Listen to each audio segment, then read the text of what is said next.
Hello friends, आज हम class 6 Hindi का फर्स्ट चैप्टर यानी कि पहला जो है वो हमारी पोयम है, ये हम करेंगे। इसको पहले हम समझेंगे, फिर इसके जो एक्सरसाइज और इसके क्वेश्चन आंसर्स है वो करेंगे। वह चिड़िया जो, ये चिड़िया के ऊपर पोयम दे रखी है। वह चिड़िया जो चोंच मारकर दूध भरे जूंडी के दाने रुचि से रस से खा लेती है, वह छोटी संतोषी चिड़िया नीले पंखों वाली मैं हूं, मुझे अन्न से बहुत प्यार है। इस चैप्टर को, इस पोयम को करने से पहले मैं आपको बता देती हूं कि यहाँ पे हमें बता रखा है कि इसके अंदर जो कवि है जिसने ये लिखी है, केदारनाथ अग्रवाल, कवि ने बताया कि उसके स्वभाव में, मतलब वो एक सोच रख रहा था नीले पंखों वाली छोटी चिड़िया के बारे में। वो सोच रहा था कि वो छोटी सी चिड़िया है, नीले रंग की है, वो बहुत संतोषी है, मतलब धीरज धरने वाली है, अन्न को बहुत प्यार करती है। वह अपने पन के साथ कंठ खोलकर पुराने घने वन के बेरोक गाती है, मुंह बोली है और अकेले एकांत में भी उमंग में रहती है। उफनती नदियों के विषय में जानकर भी जल की मोती सी बूंदों की चोंच में भर लाती है। मतलब कि ये जो जितनी भी है, ये हम पोयम पढ़ेंगे, अभी कविता पढ़ेंगे, ये एक कवि की क्या है, सोच है। उसके मन में ख्याल आया, उसके मन में एक विचार आया जिसके ऊपर उसने ये कविता लिखी है। और जो ये कविता है उसने जो है मनुष्य के महत्वपूर्ण गुणों को उजागर किया, यानी कि इस कविता के द्वारा उसने मनुष्य के जो महत्वपूर्ण गुण है उनको उजागर किया है। ठीक है, किस तरीके से उजागर किया चिड़िया के द्वारा कविता में, इसके अंदर तो हम देखते हैं। जैसे मैंने बोला, वे चिड़िया जो चोंच मारकर दूध भरे जूंडी के दाने रुचि से रस में खा लेती है। इसका मतलब ये है कि नीले पंख वाली चिड़िया जो है वो कहती है कि वे दूध से युक्त, यानी कि जो वो दाने खाती है, दूध से युक्त यानी कि ज्वार और बाजरा के जो दाने हैं वो आधे पके दाने मन से और स्वाद लेकर खाती है। ठीक है, वह छोटी संतोषी चिड़िया नीले पंखों वाली मैं हूं, वो कहती है कि वह संतोषी है, मतलब बहुत धीरज धरने वाली है। थोड़े से दाने खाकर भी वो तृप्त हो जाती है, सेटिस्फाइड हो जाती है। उस चिड़िया के पंख नीले हैं, मुझे अन्न से बहुत प्यार है, उसे अनाज से बहुत प्यार है। अब जो ये पैराग्राफ है छोटा सा, ये कैसे मनुष्य के साथ जुड़ा हुआ है, इसमें हमें अन्न से प्रेम, यानी कि जो हम खाना खाते हैं, जो अन्न हम खाते हैं, उससे प्रेम और आदर करने की सीख देती है, क्योंकि अन्न हमें ताकत देकर जीवन देता है। ठीक है, तो इस पैराग्राफ से मनुष्य के साथ कैसे जोड़ा कि वो हमें अन्न से प्रेम, जो हम खाना खाते हैं उससे हमें प्रेम रखना चाहिए, उसको वेस्ट नहीं करना चाहिए, और अन्न से हमें ताकत मिलती है। वह चिड़िया जो कंठ खोलकर बूढ़े वन बाबा की खातिर रस उंडेल कर गा लेती है, वह छोटी मुंह बोली चिड़िया नीले पंखों वाली मैं हूं, मुझे विजन से बहुत प्यार है। अब नीले पंखों वाली चिड़िया कहती है कि मैं तेज मधुर यानी कि मीठे स्वर में गाने वाली चिड़िया मैं ही हूं। मैं सभी की चिर परिचित, मतलब कि अर्थात मैं सबको जानी पहचानी हूं, मैं सबको जानती हूं। ठीक है, यानी कि मुंह बोली मतलब सबको जानने पहचानने वाली हूँ। मेरे सभी गीत जो हैं वो बूढ़े वन बाबा को समर्पित हैं, क्योंकि वो बूढ़े वन के अंदर रह रही है, तो जितने भी मैं गीत गाती हूँ सारे मेरे बूढ़े वन बाबा को समर्पित हैं। मैं एकांत से बहुत प्यार करती हूँ, यानी कि वो अकेली रहती है लेकिन उसको वो भी बहुत अच्छा, उसमें भी वो खुश होती है। मैं एकांत से बहुत प्यार करती हूँ। मानव रूपी स्वभाव, अब इसको किस तरीके से जोड़ा हुआ इंसान से, कि जो मनुष्य होता है, चिड़िया की जो प्रकृति है प्रेम करना, सबसे प्रेम करना, अब वो क्या करती है, वन से प्रेम करती है, क्योंकि वो जो गाना गा रही है उस वन को समर्पित कर देती है जो। ठीक है, प्रेम करना और एकांत में भी खुश रहना, ये जो है हमें सिखाता है। इस पैराग्राफ से हम सीखते हैं कि हमें दूसरों से प्यार करना चाहिए, अगर हम अकेले हैं तब भी हमें खुश रहना चाहिए। वह चिड़िया जो चोंच मारकर चढ़ी नदी का दिल टटोलकर जल का मोती ले जाती है, वह छोटी गार बिली चिड़िया नीले पंखों वाली मैं हूं, मुझे नदी से बहुत प्यार है। अब इसमें जो चिड़िया है वो कहती है कि मैं वही छोटी चिड़िया हूं जो उफनती नदी से, यानी कि जो उफनती नदी की बात हो रही है यहाँ पे, कि मैं वही छोटी चिड़िया हूं जो नदी से पानी के मोती, मतलब छोटे छोटे पानी के मोती, क्योंकि उसकी चोंच बहुत छोटी होती है, उसमें लेकर उड़ जाती हूँ, थोड़ा थोड़ा पानी लेकर मैं उड़ जाती हूँ। मुझे अपने इस साहसपूर्ण कार्य पर, जो भी वो काम करती है, साहस वाला कार्य, छोटी छोटी बूंदे पानी की लेके जाना, तो उस पर मुझे बहुत गर्व है। मुझे नदी से भी बहुत प्यार है। तो इन पंक्ति से हम क्या सीखते हैं? इनसे हम ये सीखते हैं कि हमें किसी भी परिस्थिति में, चिड़िया जो है बताती है कि विपरीत परिस्थितियों में भी हिम्मत हमें नहीं हारनी चाहिए। वो हमें इस चीज की प्रेरणा देती है कि हमें मुश्किल समय में भी हिम्मत नहीं हारनी चाहिए। हमें नदियों से जो प्रेम करना चाहिए, प्रेम करने का वो संदेश देती है, क्योंकि नदियां जो हैं वो विकास में और प्राचीन मतलब पुराने समय से हमारी जो है वो सहायक रही हैं। तो हमें नदियों से प्यार करना चाहिए और हिम्मत नहीं हारनी चाहिए। तो इस तरीके से केदारनाथ अग्रवाल जो कवि है, उन्होंने इस पोयम के थ्रू, इस कविता के थ्रू जो है मनुष्य को बताया है कि हमें किस तरीके से काम करना चाहिए, जीवन हमें कैसे जीना चाहिए, उसके महत्वपूर्ण गुणों को जो है वो उजागर किया है। ठीक है, तो इसमें फर्स्ट क्वेश्चन आ जाता है। फिर कविता से कविता पढ़कर तुम्हारे मन में चिड़िया का जो चित्र उभरता है उस चित्र को कागज पे बनाओ। यानी कि फर्स्ट क्वेश्चन में तो आपको एक चिड़िया की पिक्चर बनानी है। ठीक है, सेकंड क्वेश्चन में तुम्हें कविता का कोई और शीर्षक देना, जैसे कि इस कविता का शीर्षक तो यह है कि वह चिड़िया जो, ये तो शीर्षक इन्होंने दे रखा है, लेकिन हमें कोई और देना है। तो वह शीर्षक देना चाहोगे तो कौन सा दोगे, वो हमें बताना है। इसमें अब कविता का शीर्षक हो सकता है नन्ही चिड़िया, मुंह बोली चिड़िया या गर्बिली चिड़िया, ये हो सकता है। ठीक है, उसके बाद नेक्स्ट आ जाता है क्वेश्चन नंबर 3। इस कविता के आधार पर बताओ कि चिड़िया को किन किन चीजों से प्यार है। कविता से ज्ञात होता है कि उसे अन्न से अनाज, विजन मतलब एकांत, और नदी से प्यार है। वह दूध भरे ज्वार बाजरे के दाने चाव से यानी कि रुचि पूर्वक और स्वाद से खाती है। सुनसान जंगल में एकांत में भी वह उमंग से गाती है। उफनदी नदी से जल की बूंदें अपनी चोंच में भरकर वह उड़ जाती है।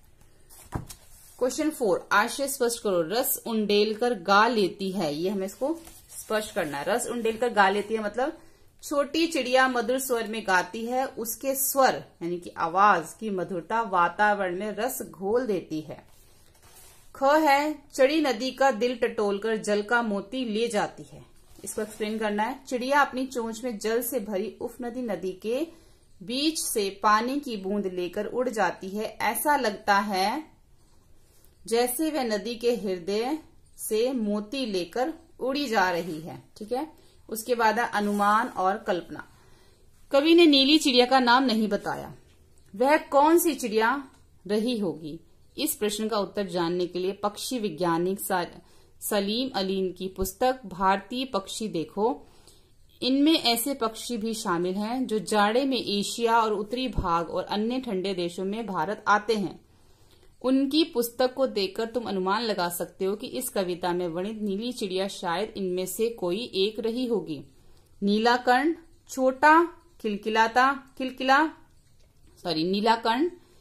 नीलकंठ, छोटा किलकिला कबूतर और बड़ा पतरिंगा।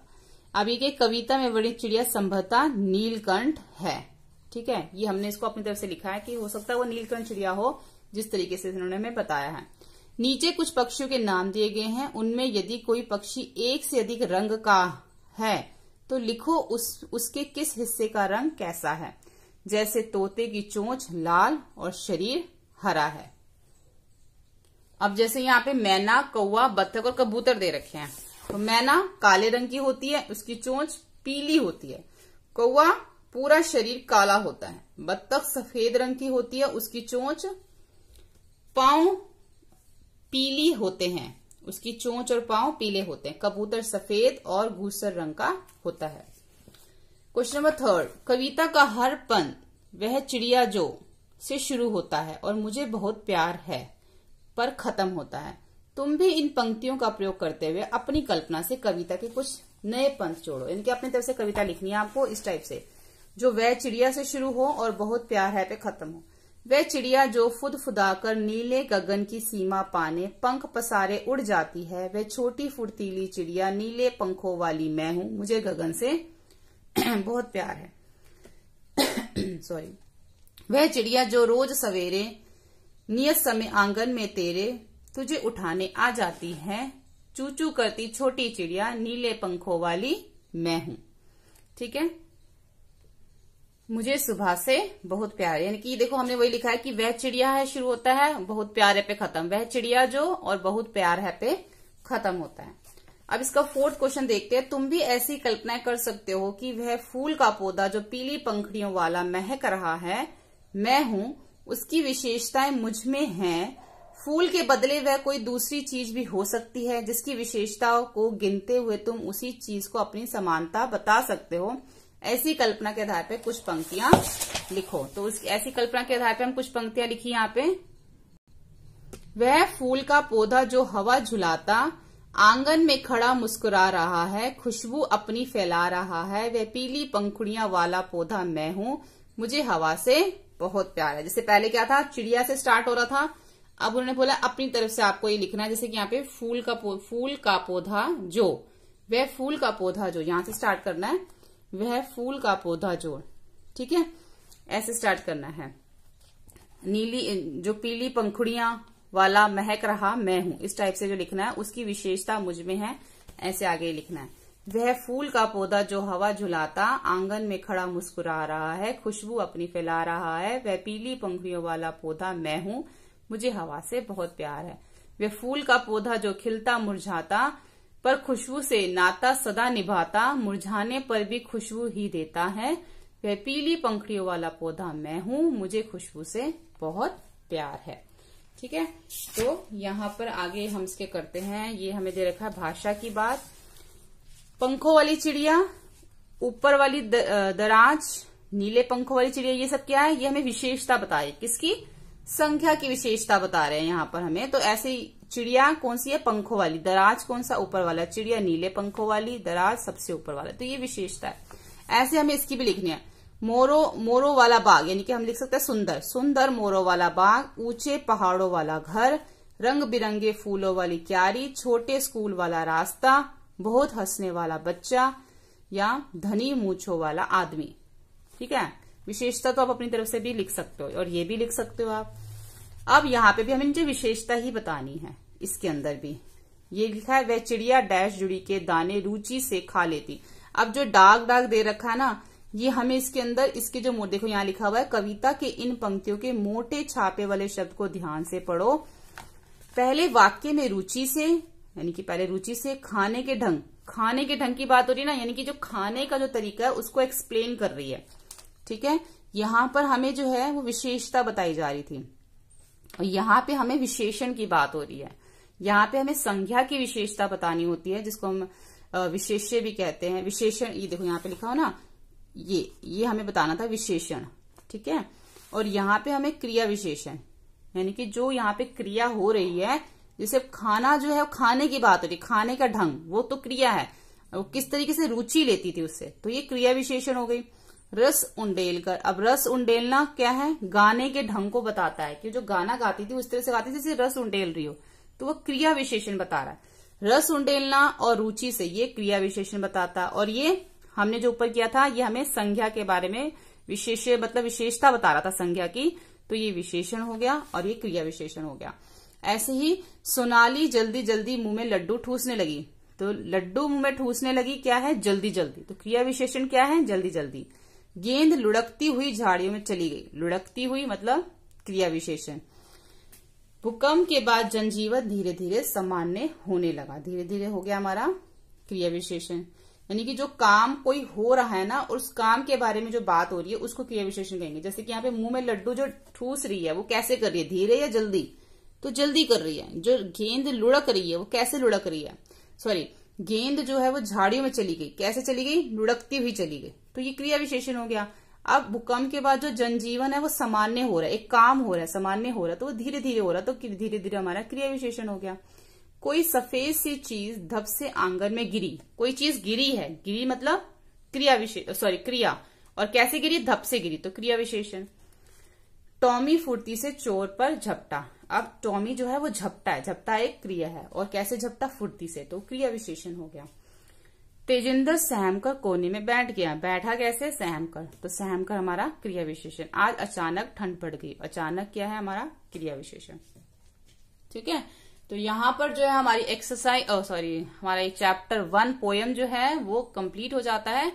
होपफुली आपको हमारी वीडियो हेल्पफुल लगी होगी। वीडियो हेल्पफुल लगे तो प्लीज इसे लाइक, शेयर, सब्सक्राइब करें। Thank you.